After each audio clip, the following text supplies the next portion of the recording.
Nevertheless, speaking globally, women comprise 2/3 of all practicing Christians. If it was really as bad as Dan makes it out to be, those numbers would be difficult to explain. Further, he talks about gays, and this is an interesting point. I don't want to misrepresent myself. I'm here on behalf of Christianity, speaking personally, I am a fairly conservative Protestant. Indeed, my denomination is the SBC, as Dan has said. And so I have my own particular views on that. Nevertheless, if I were to ask you, of the 19 legalized same-sex marriage, and I asked you to guess what percentage of those countries were countries with either a majority Christian population or at least a plurality Christian population, what would you maybe guess is the number? I mean, I can give you a hint. The number starts with a 1, ends with a 0, and it's 3 digits long.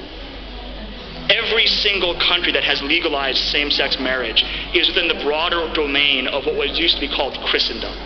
Whether that be in Europe, like the Netherlands, whether it be in North America, like Mexico and the United States in certain jurisdictions, whether it be in South America, like with Argentina, whether it be in places like South Africa, every single country that has legalized same-sex marriage has been to some extent, Christian country, at least in terms of its cultural background.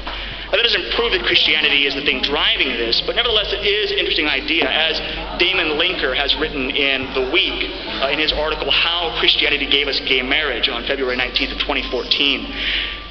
The principles which are driving the campaign to legalize same-sex marriage are admittedly Christian principles. Speaking for myself, I believe that these are misapplications of Christian principles, but they are Christian principles nevertheless. He speaks about wars that have been fought. Again, yes, there have been unfortunate religious wars. Again, though, they are irrelevant to the topic of today's debate. These are wars, as Dan mentions, the 30 Years' War, centuries old. But even more to the point, religious wars, and especially Christian wars, are extremely uncommon, statistically speaking. Scott Tran, writing in Foreign Policy on August 6, 2012, wrote the article God in the Ivory Tower, in which he indicated that religion accounts for less than 7% of all the wars fought in history. And if you were to exclude, say, Islamic conflicts, or conflicts that involve Islam as the primary militant, the number drops in half, and represents about 1% of all the war dead. Not a great thing, but again, neither an atrocious thing.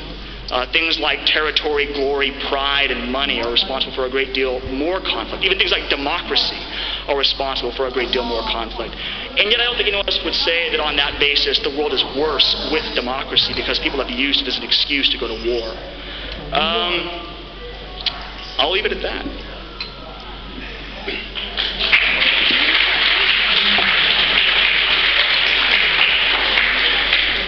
Dan Barco will now get a 6-minute rebuttal. So you're arguing that Christianity was really bad and horrible for the world up until now. Now it's right. Ignore what happened in the past. Ignore the history.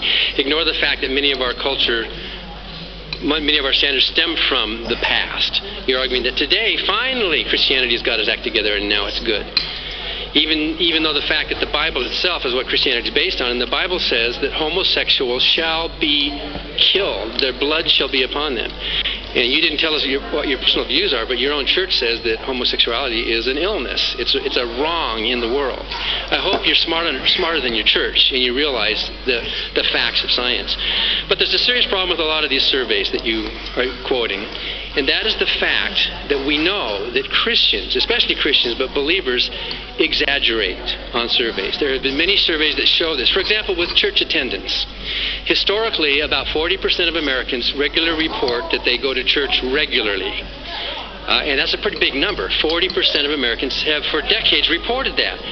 But when you actually count the people in the pews, the studies that actually don't just take the word of the person on the telephone, but you actually count them in the pews, it comes out about 19% actually show up. Christians who respond to surveys are likely to double. And this is just common among survey taking, the tendency to over-report socially desirable things and to under-report socially undesirable things, like substance abuse among teenagers, for example. Another example is tithing. 17% of Americans report that they tithe to their church regularly, 10% of their gross or net income. I don't know if you know the figure in your own church, but they actually counted how many people actually do tithe. Even though 17% report that they tithe, only 3% actually do tithe. So when pollsters call up a Christian and say, does your Christianity make you happier? Yes, it does. I think what a lot of these surveys are actually showing is that atheists are more honest in surveys.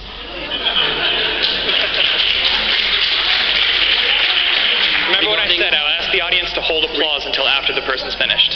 Regarding health, for example, many of these surveys that show